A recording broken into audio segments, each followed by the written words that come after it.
और सर अब सोनिया जी के जो लैपटॉप रहे वो तन्मय के लैपटॉप की तरह बिल्कुल खाली रहे। अरे सर इतना इत्तेफाक तो नहीं हो सकत कि दो आम लोगन खून करे ले फिर आत्महत्या कर ले कौनो ना कौनो कनेक्शन तो लागत है दोनों केसेस के आपस में।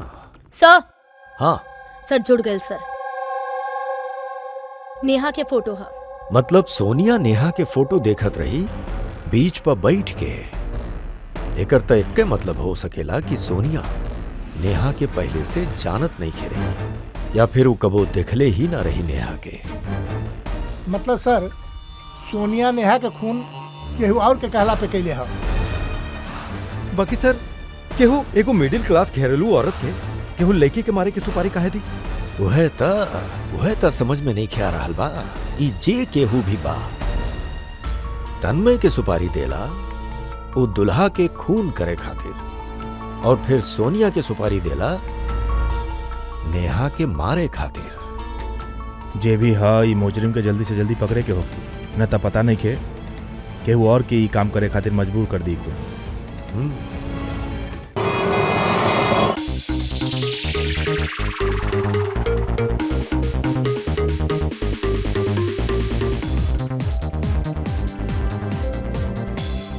आज हम बहुत खुश बानी। आज अगर तहार माई जिंदा होती ना तो वो बहुते खुश होती। आप हमरा खातिर बहुत कुछ कहले बानी डैड। मम्मी की कमी महसूस ही ना होके देनी। उड़ाल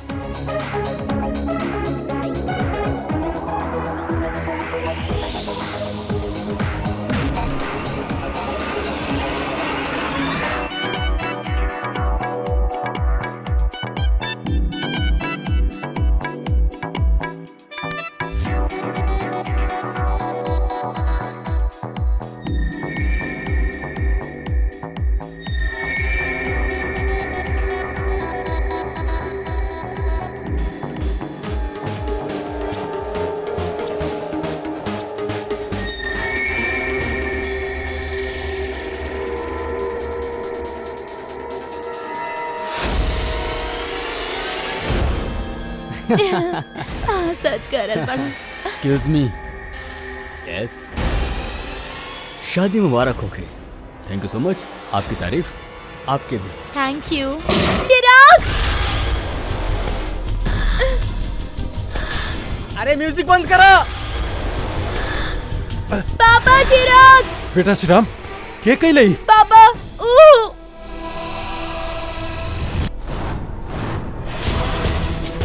जान जान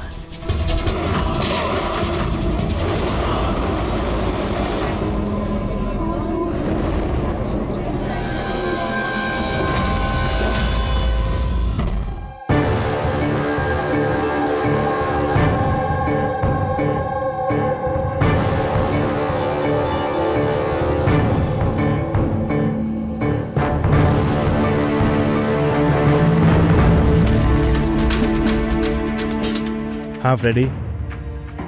सर यह चिराग के मरले है और खुद आत्महत्या कर लेलस। हम दोनों के बॉडी के फॉरेंसिक लैब भेज दिले बानी। पता चलल के रहे वो? ना सर ना आईडी मिलल ना पर्स मिलल और ना ही मोबाइल मिलल तो सिर्फ गन। चला गन पे उंगली के निशान तो मिल जाए। अगर कोनो सातिर खूनी होगी तो अपना क्रिमिनल डाटाबेस में तो मिल ही जाए।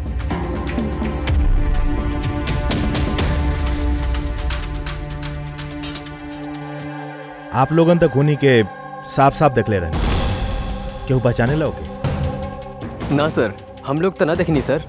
क्यों ना जाने ला? मतलब वो बिना इनविटेशन के शादी के पार्टी में आयल रहे। सर हो सकेला ई गोली चलावे वाला ई विनया से एक तरफा प्यार करे वाला कोनो आशिक होके। देखा था नहीं? विनया हम जाना तानी ई सही वक्त नहीं खे तरह से बात करे के। बाकी हमरा खातिर जानल बहुते जरूरी बाकी चिराग पे गोली के चलेलस। हम नहीं की जाना तो के रहे। हम ओके पहला बार ही देख ले रनी।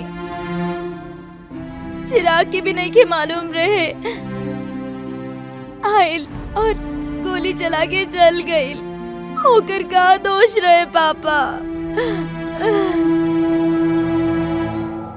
कमाल है वो आदमी के अजनबी के शादी में घुस के ओके गोली मारेला फिर वजह पे ही आत्महत्या भी कर लेला।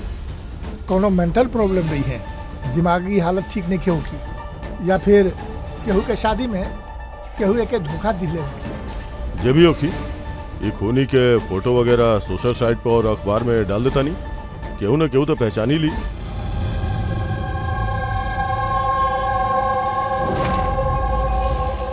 बाकी तन में ऐसे काहे करी, पूरे से मुंबई जाके वो कोनो अजनबी के शादी में। यही काहे के जवाब हम लोग भी ढूंढ रहे बा। आप लोग तन्मय के आखिरी बार कब देखले रहनी? कल सुबह ही देखले रहनी, जब वो कॉलेज खातिर निकलल रहे। बाकी जब शाम तक वो वापस नहीं आइल तो हम ओकरा सब दोस्तन के फोन करके पूछनी, बाकी केहू न जानत रहे कि वो कहाँ। और आज सुबह आप मिसिंग कंप्लेंट लिखोले रहनी? हाँ सर। फिर नीतीश हमरा के बतैलस के तन्मय के फोटो सोशल मीडिया पे है। ओह, आप लोग तन्मय के दोस्त बनी। आखिरी बार कब देखले रहनी तन्मय के? कल दोपहर के 2 बजे। ओकर बर्ताव कैसन रहे? एकदम नॉर्मल है सर, केहू कह भी न सकत रहे कि वो ऐसा करे के सोचत रहले। ई चिराग और विनिया बाड़ी, आप लोग जाने ले इनके? जी ना। आप? जी नहीं है। जी ना। का तन्मय इनके जाने ला? ना हम जानत रहनी, ना ही तन्मय के जानत रहे। बुरा मत मानिया, बाकी तन्मय के कुछ प्रॉब्लम रहे? आई मीन कोनो दिमागी इलाज के, कोनो मेंटल प्रॉब्लम? सर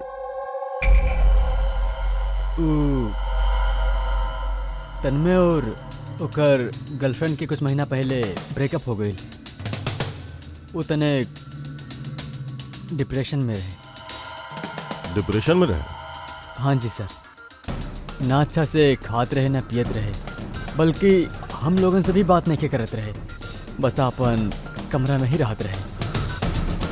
अपना कमरा में?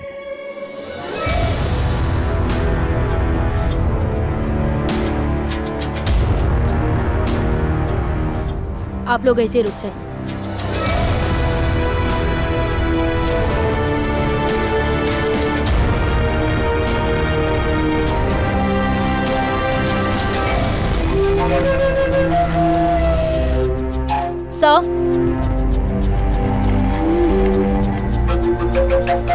हाँ का ही निशा? आप लोग तनी अंदर आई, बेड पे निशान देखिए। हमके देखिए पता सर, पहले कभी नहीं के देखनी ये निशान। सर हमने भी ना दिखले रहने। बेड पे बनैले रहले है निशान तन्मय। कहीं निशान के जुर्म के साथ कोनो कनेक्शन तो नहीं किया?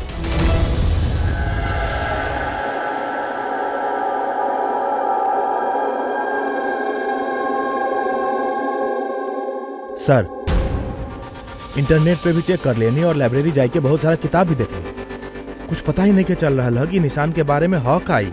अभिजीत ई जे कुछ भी बा, ई हमनी खातिर एगो अहम सुराग बा। ई तन्मय एगो कॉलेज स्टूडेंट कोनो अनजान शहर में जाला और फिर ओइजा केहू अजनबी के जान ले लेला और फिर खुद आत्महत्या भी करेला। अब इस सब के पीछे कोनो वजह पता नहीं खे, कुछ नहीं खे। ई पहेली के जवाब ई निशान के अंदर ही बा।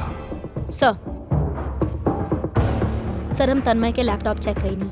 का मिलल? सर निशान के बारे में तका ई लैपटॉप में कुछो नहीं खे, सारा फाइल्स डिलीट कर दिहल गइल बा, पूरा लैपटॉप खाली बा। सर हमनी के पास रिकवरी सॉफ्टवेयर बा, ओकर इस्तेमाल करा, पता चल जाई का डिलीट भइल। कोशिश कैले रहनी सर हम, फिर बाकी फाइल्स ई ढंग से डिलीट कइल गइल बा कि रिकवरी सॉफ्टवेयर भी एकरा पे काम ना कर रहल। ये भी पता नहीं कि तन्मय डिलीट कैले हो या केहू और। अभिजीत जे केहू भी बा, ओके पता रहे कि तन्मय के मौत के बाद ओकर लैपटॉप हमनी के पास आई, यही खातिर ऊ सारा सबूत मिटा देले बा। सर हाँ ये देखी सर, शादी में एगो मेहमान अपन मोबाइल फोन से ये वीडियो क्लिप रिकॉर्ड के ले रहे।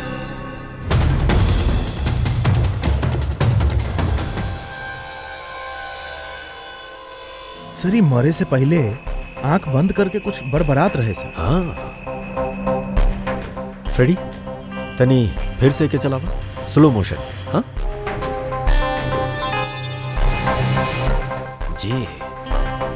जे जैसन कुछ। सर जान बोल रहा है सर। ओकरा बाद जान,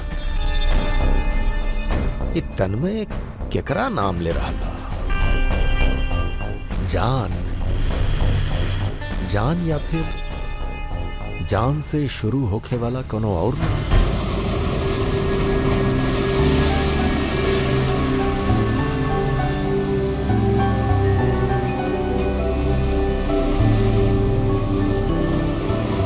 यार कितना दिन बाद हम यहाँ घूमे आए बानी, राइट?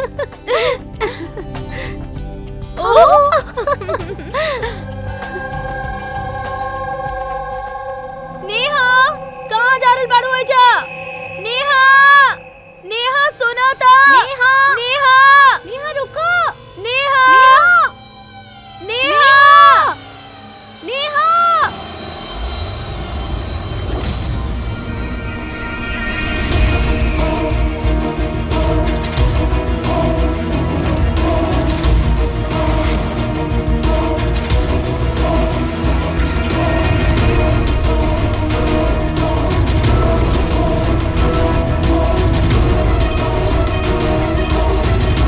नेहा, आप हमरा के जाना था नहीं?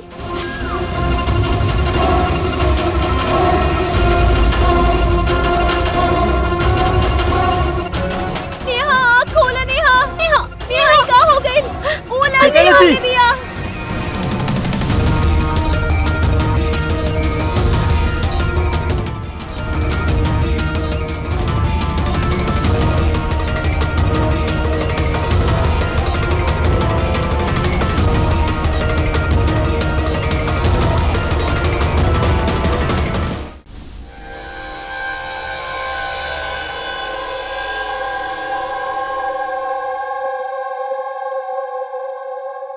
पंकज, वो जा चेक करी। हाँ आप लोग तनी पीछे हटी, तनिक प्लीज। पीछे जाए प्लीज।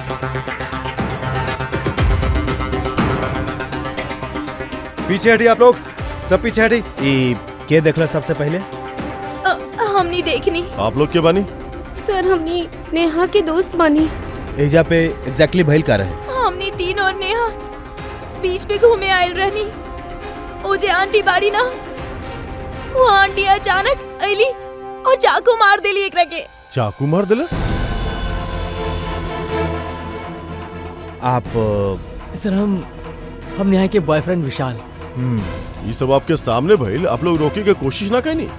ये सब इतना एकदम से होखल कि हमने के कुछ समझ में ही ना आइल।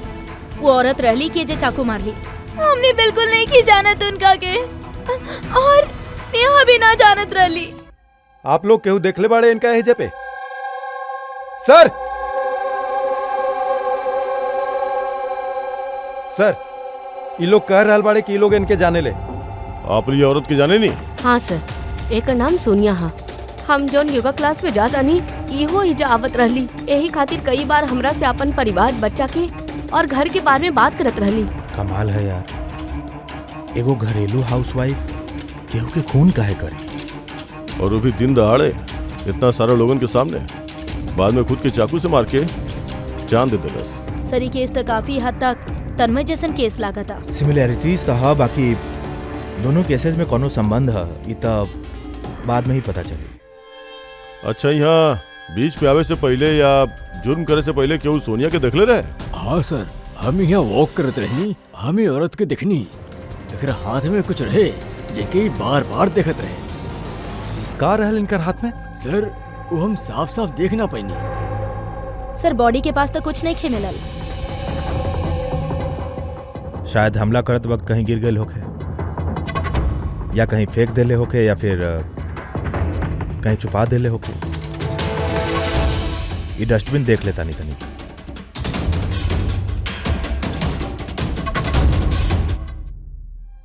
हाँ पूर्वी, कुछ मिलल?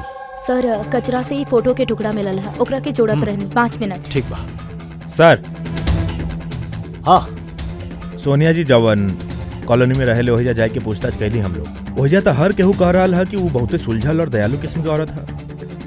एकर नाम सोनिया है। ये कई बार अपन परिवार बच्चा के और घर बार के बात कैली है। तो फिर ऐसा खून करेली? एगो बात और पता चलल बा सर, 7 महीना पहले सोनिया जी के 10 साल के बेटा एक्सीडेंट से मर गई। ओकरा बाद से काफी सदमा में रहली हूँ। ये केस तो बिल्कुल तन्मय जैसन बा। तन्मय वो दुल्हा के मरले रहे, वो बखत कोनो डिप्रेशन में रहे। तन्मय और एकर गर्लफ्रेंड के कुछ महीना पहले ब्रेकअप हो गई, तो तन्नी सब डिप्रेशन में रहे।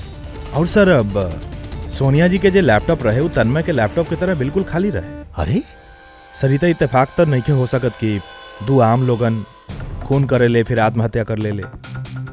कौनो ना कौनो कनेक्शन तो लागत है दोनों केसेस के आपस में। हाँ सर हाँ, सर जुड़ गए सर। नेहा के फोटो है। मतलब सोनिया नेहा के फोटो देखत रही बीच पर बैठ के। एकर तो एक मतलब हो सकेला कि सोनिया नेहा के पहले से जानत नहीं खे रही, या फिर वो कबो देखले ही ना रही नेहा के। मतलब सर सोनिया नेहा के खून केहू और के कहला पे कैले है। बाकी सर केहू एगो मिडिल क्लास घरेलू औरत के केहू लड़की के मारे की सुपारी काहे दी? वह त समझ में नहीं ख्या रहल बा।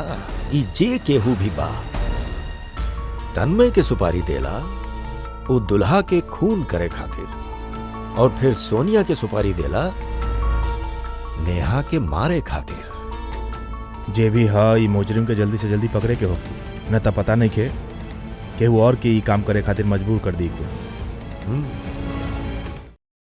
तनी गौर से देखा ई फोटो के, ई फ्रेम दिख रहा बा? अरे हाँ सर, फोटो क्रॉप की हल है का?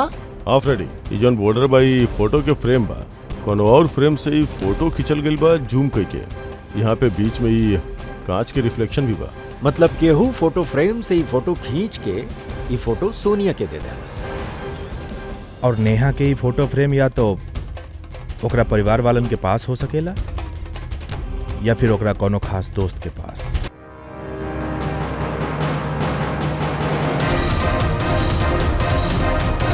सर 2 दोस्तन के घर तक कुछ मिलल ना। नेहा के तीसरा दोस्त के घर देखा था नहीं।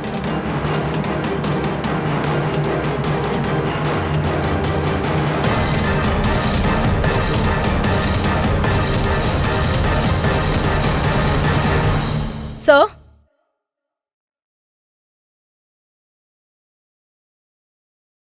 सरिता वो है फोटो बा। करेक्ट। तने को फोटो निकाली है?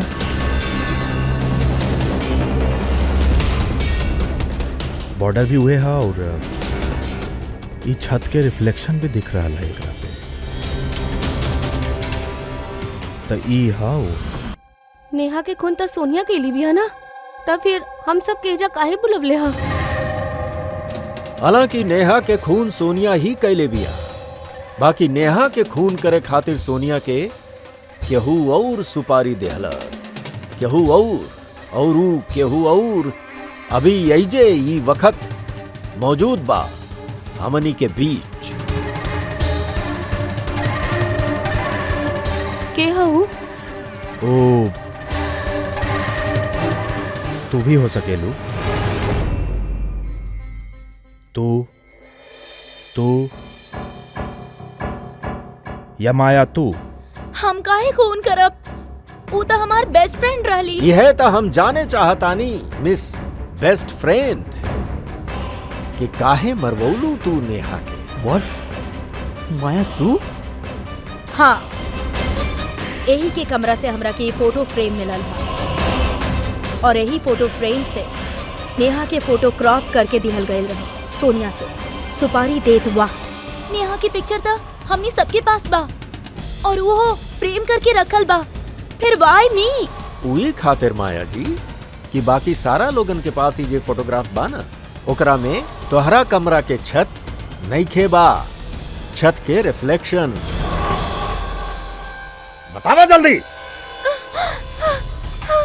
हम मरवैनी नेहा के काहे कि हम विशाल से प्यार करेनी और नेहा के पहले से ये बात पता रहे। नेहा हमार बेस्ट फ्रेंड रहली, वो हमार फीलिंग्स के कौनो कदर ना कैली। ये दोनों शादी करे वाला रहले। अरे माया तो ऐसा काहे कैलू? तो क्या पता है कि हम एके कितना प्यार करेनी यार। अगर हमरा के हमार प्यार ना मिली तो फिर और केहू के भी ना मिल सकेला। यही खातिर हम इंटरनेट में नेहा और विशाल के अलग करे के अलग अलग तरीका ढूंढने लगनी। एक दिन केहू ऑनलाइन हमरा के कांटेक्ट कैलस और कहलस डार्क वेब में एगो सीक्रेट वेबसाइट बा जहाँ पर पैसा देला से केहू के भी खून करवा सकेनी। का नाम बा उ वेबसाइट के? हमके वेबसाइट के नाम नहीं के पता, काहे कि वो हमरा के बतैले ही ना। बाकी कहले रहले कि नेहा के एगो पिक्चर और 20 लाख रुपया देला से हमार काम हो जाए। यही खातिर हम मम्मी के हीरा के हार बेच देनी और उनका के पैसा दे देनी। तू मिलल है वो आदमी से? ना सर, काहे कि वो कहले रहे बैग में पैसा और नेहा के पिक्चर रखे खातिर और रास्ता पे छोड़ देवे खातिर, और स्पेशली बोले रहे मुड़ के मत देखी हम। बस हम तो उहे कैले रहनी। सर ये कौन सी वेबसाइट है जे दिन दहाड़े लोगन के मारे के सुपारी ले ले? पता तो नहीं खे, बाकी तन्मय के घर से हमनी के जो निशान मिलल, वो निशान के जरूर वेबसाइट से कोनो न कोनो संबंध बा। माफ कर दी सर, हमरा से बहुत बड़ गलती हो गई। हमरा के अपन दोस्त के ना मरवावे की चाहत रहे। गलती नहीं खे, जुर्म कैले हा तू। इंटरनेट में ऐसा बहुते लोग हैं जे तू लोगन के निशाना बनाए के अपन उल्लू सीधा करे। ऐसा लोगन से सावधान रहे के चाहिए। हमरा से गलती हो गई, प्लीज माफ कर दी। माया माफ तो कानून करी तो, बाकी तोहके हमनी के मदद करे के ही पड़ी, समझ लू।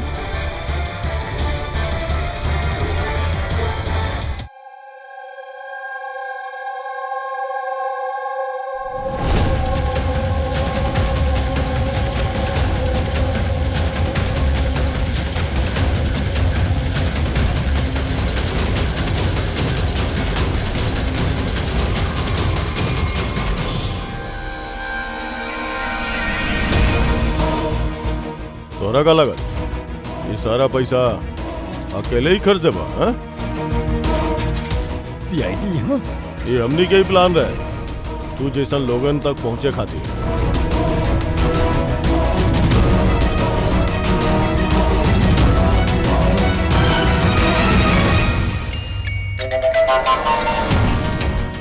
ए, ए, का खेला सी? मुंह खोला, मुंह खोला। ए, मुंह खोला। ये तो मर गई। जरूर एकर कोनो बॉस हुई सर। वो वेबसाइट कौन है सर जो लोगन के मारे के सुपारी दे पेला सर? ओह, लगा था ही डर से ये आत्महत्या कर लेला। तनी देखा तो कुछ मिलेला का यहाँ पे? सर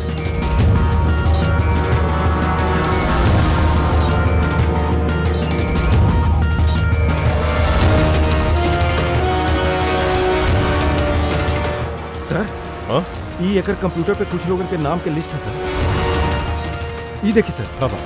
ई डिप्रेशन से रिलेटेड कोनो वेबसाइट है सर, जकरा मेंबर्स है ई लोग। उ लोगन आपस में अपन डिप्रेशन के बारे में शेयर भी कैले है। ये डिप्रेशन के मरीजन के डेटा कहाँ रख ले भाई? ई देखिए सर, ई सोनिया सर, ई यही पे लिखले है कि हमरा बेटा के मौत के सदमा हम बर्दाश्त नहीं कर पाए। एगो काम करो, स्क्रॉल करो नीचे, हो सकेला तन्मय भी होके एकरा में। सर ही देखी, आरती हमके छोड़ दिलस। अभी दुनिया में रह के कोनो फायदा नहीं है, हमरा जी के कोनो मकसद नहीं है। एकर मतलब केहू तो बा जे डिप्रेशन से पीड़ित लोगन से ये सब करवा रहल बा, गुमराह कर रहल बा। बाद में ये लोग केहू और के खून करे ले और बाद में अपन जान ले ले। पंकज को काम करो, लिस्ट पे जितना भी नाम बा उस सबसे कांटेक्ट करे के पड़ी। लिस्ट में नाम बहुत ज्यादा बा और वक्त बहुत कम बा हमनी के पास। चला। सर उ लिस्ट में जितना भी लोग रहले उ सबसे बातचीत कर लेनी, ओकरा में कुछ खास हाथ लागल नहीं खे सर। एगो लड़की बाकी भी है ना, सावनी? हाँ सर, ओकरा के पूर्वी लेके आ रहल बिया। ओके। आई सरी सावनी बिया अपना पति के मौत के बाद वो फॉरम पे यह पोस्ट लिखत रहली। हाँ सर। सावनी, तनी की सिंबल के देखा। सर ये तो वही निशान है जो सावनी घबराई मत, आप जे कुछ भी जाने ली एकरा बारे में खुल के बताई। सर एक्चुअली कुछ हफ्ता पहले हमके एगो मेल आइल रहे जेकरा में लिखल रही कि कोनो एगो वर्कशॉप कर रहा है जेकरा में वो लोगन के मदद करे के चाहत रहे जे अपना के वो खास के खोइलस। तब बस हम वर्कशॉप खातिर हाँ कर देनी। फिर ओकरा कुछ हफ्ता बाद ही हमके पोस्ट से एगो टिकट आई और हम वो वर्कशॉप खातिर निकल गई और ओकरा बाद हमके एगो वैन में लेके गईले जे में एगो खिड़की भी ना रहल और फिर हम एगो अजीब से जगह पहुंचनी और सर उहे कमरा में हमें निशान देखनी। ये दुनिया एगो दरिया, एगो समंदर है, दुख के समंदर। हम सब यहाँ खुशी के तलाश में लागल रही कि अब की हमने के एक ही असली मकसद है, दुख भोगे के, बाकी कोनो बात नहीं के। हम तू सब भटकल लोगन के ये अंधेरा से दूर उजाला में लेके जाए। हम तू सबके सिखाई कि कैसे दुख के समंदर पे खुशी के नाव चलावे किया।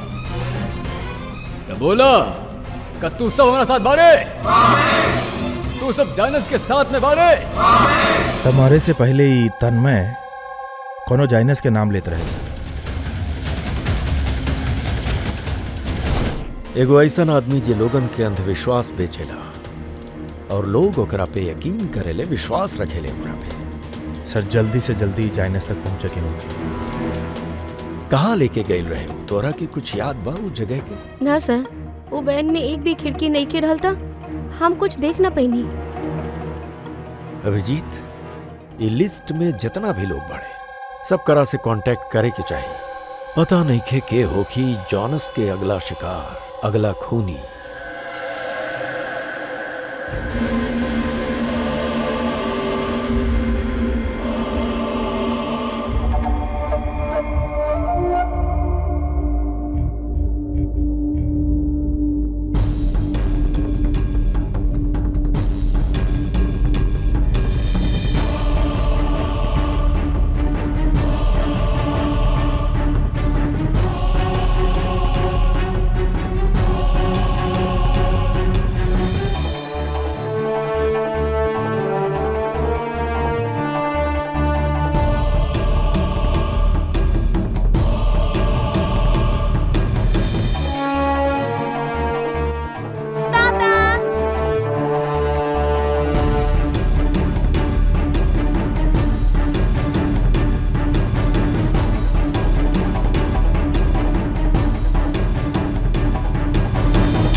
कॉफी शॉप पहुंचा अभी यही वक्त।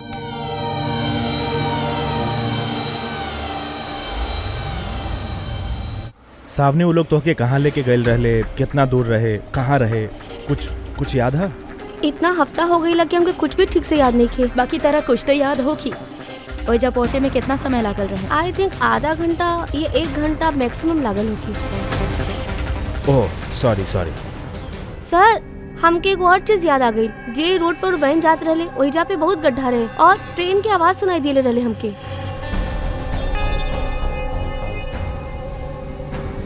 अच्छा और जैसे ही ट्रेन की आवाज सुनाई दिले रहे ओकरा तनी देर बाद ही वैन रुक गई रहे। फिर तो हम लोग सही रास्ता पे आए बा। इला कॉफी पिया। आप ही हमरा के यहाँ बोले ले रहनी।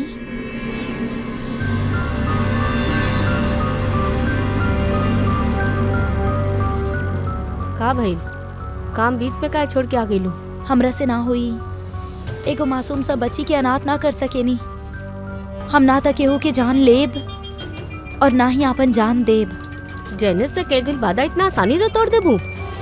दुख से छुटकारा नहीं खिंचाई का तोहरा के? हम ये बात अच्छा तरह से समझ चुकल बानी। दुख से छुटकारा अपन दे के ना बल्कि जिंदगी के मुश्किल से लड़ के मिली। एक खातिर हम तय कर ले बानी हम अपन जिंदगी नया सिरा से जिए चाहतानी।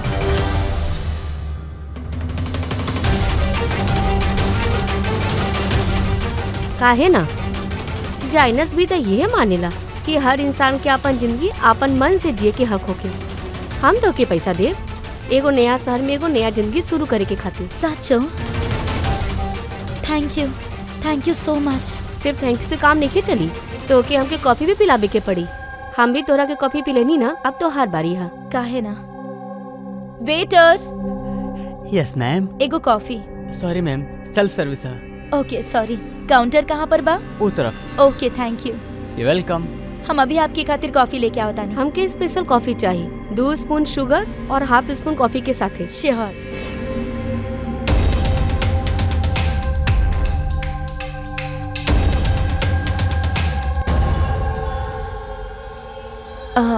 वन कप कॉफी ओमे 1 स्पून शुगर। कहा बोल ले रही? I will ask her.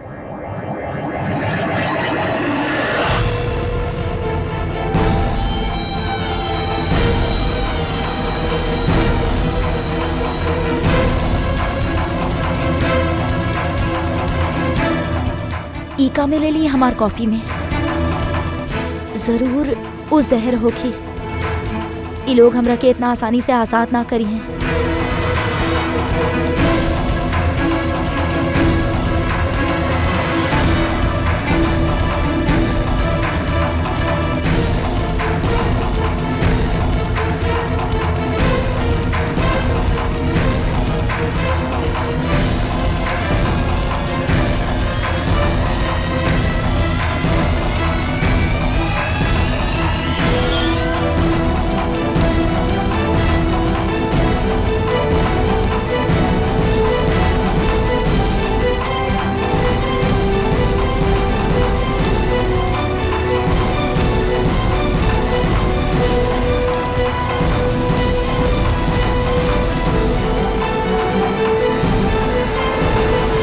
Hello एगो बुरा खबर है।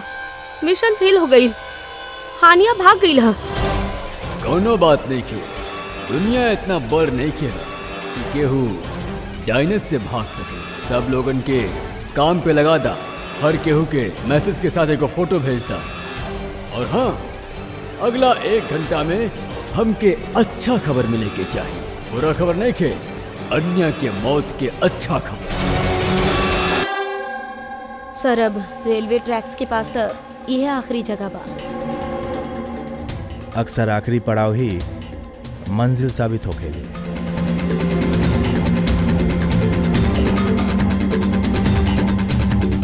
केकरा से मिले के आपके? मालिक के है फार्म हाउस की? मालिक तो विदेश रहेले। हम यहाँ के केयर टेकर बानी। तनिक आपके फार्म हाउस तो देख ली। वाह वाह वाह, बड़ा जबरदस्त बंगलो है आपके तो। हैं? आप रुकिए, कहाँ जा रहा बनी आप? देखिए अगर आप ही फार्म हाउस खरीदे के चाहता नहीं तो भूल जाई। हमारे साथ बेचे वाला नहीं खे। कोनो बात नहीं खे, हम दूसरा फार्म हाउस खरीद ले। अच्छा एजा आसपास कुछ है कोनो खाली घर या फार्म हाउस वगैरह? साहब 15 मिनट के दूरी पे एगो फार्म हाउस है। वो खाली ही रहेला। चाहे तो आप देख ली।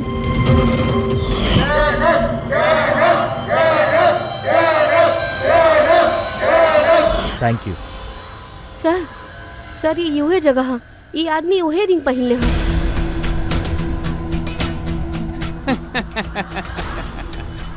तोके का लगा है? हम तोके पहचानी ना? अरे तू लोग सीआईडी बना, हम दूर से ही तू लोगन के सूंघ ले रहनी, समझ ले? बहुत बड़ गलती कर देला, हमके पहचान लेला।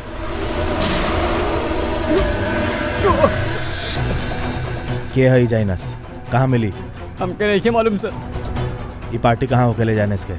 नीचे तहखाना में होगला साहब। के है अगला निशाना? हमके नहीं पता साहब। केकर खून करे वाला है तू लोग? बोलो तनी साहब, बोलो तनी।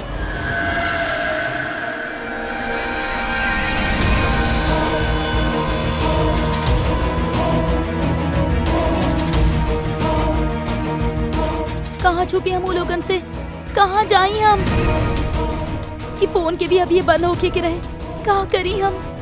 भीड़ में चल जाता नहीं, तबे बचब हम।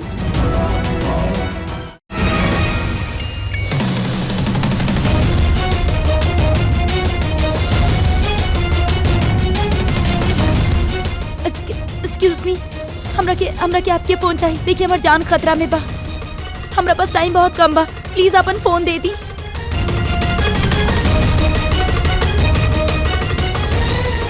Pic it up.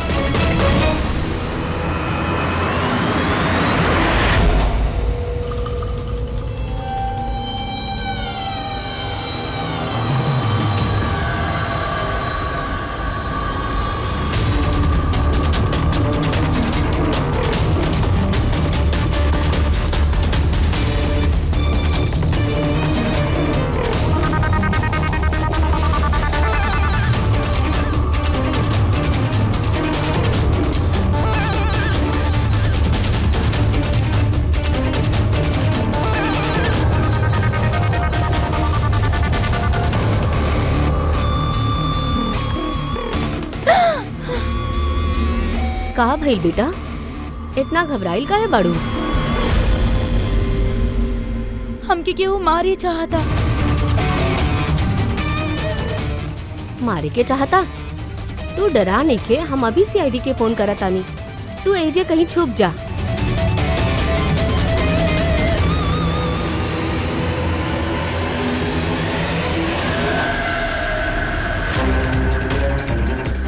सर सर सर सर सर, हम ही आपके फोन कर ले रही। ये लेके रहना। हाँ सर, ये लेके रहे। कहाँ? हाँ कहाँ हो? सर तनी देर पहले तो यहीं पे रहे, अब पता ना कहाँ चल गए। थैंक यू, पूरा मॉल चेक कर रहे थे।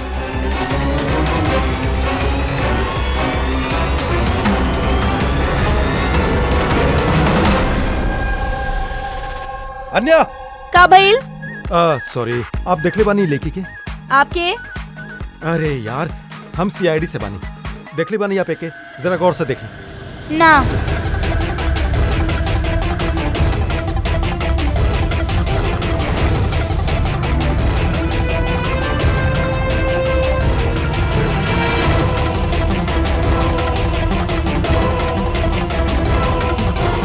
सर केहू नहीं के देख रहा सर। गईल कहाँ हो? एक्सक्यूज मी, आप सीआईडी से बानी? हाँ।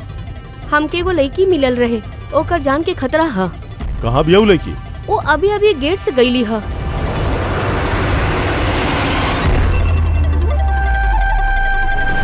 हम तो यहाँ बानी, सीआईडी के बाहर काहे भेज रहल बाड़ी? सर!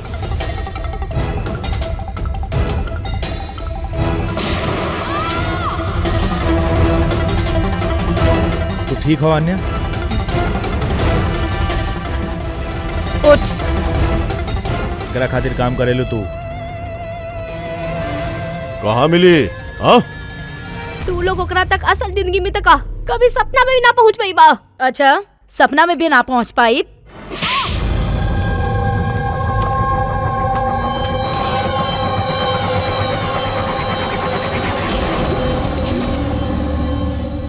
अरे जैनेश जी, कहाँ जा रहल बानी आप? हैं?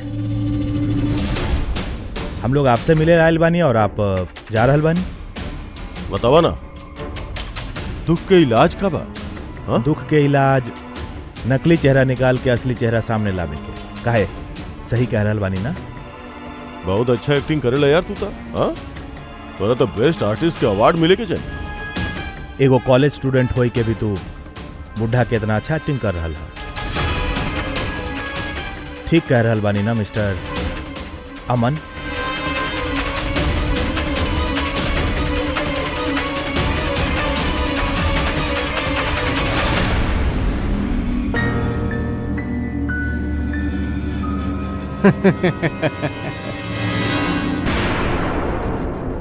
Thank you. हाँ ओ एक्टिंग की तारीफ कैला खातिर।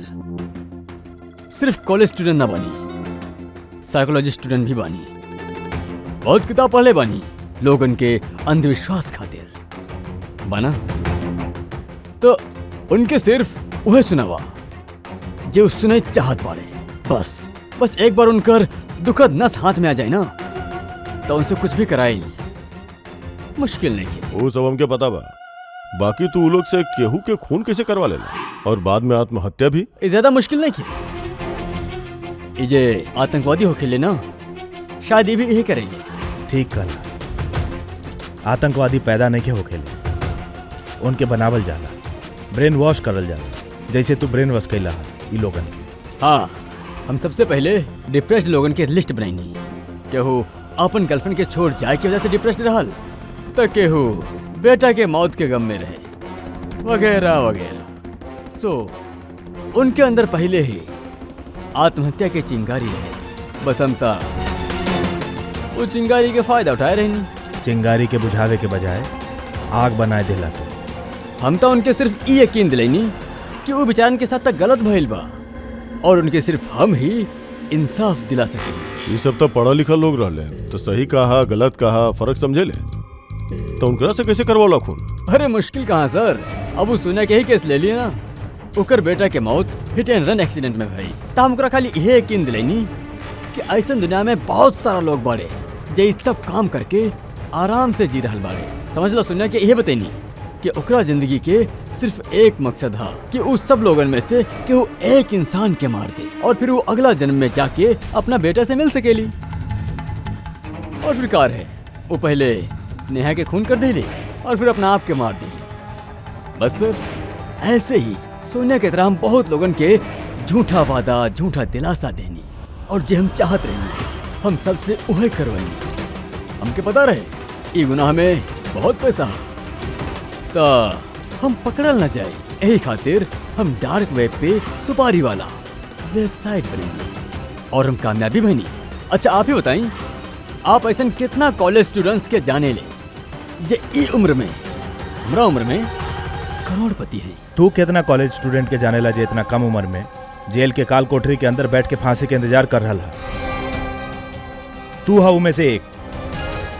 लोगन के आंसू पोछल, बुरा काम में उनका सहारा दिहल भलाई के काम है। बाकी भला काम में भी तू लालच के जहर घोल देला। उम्मीद है लोग सबक ले हैं तोरा से, बाकी केहू के अंधविश्वास में ना आई है। तुझे कैले हा ओकर सजा तक होके भुगते के ही पड़ी।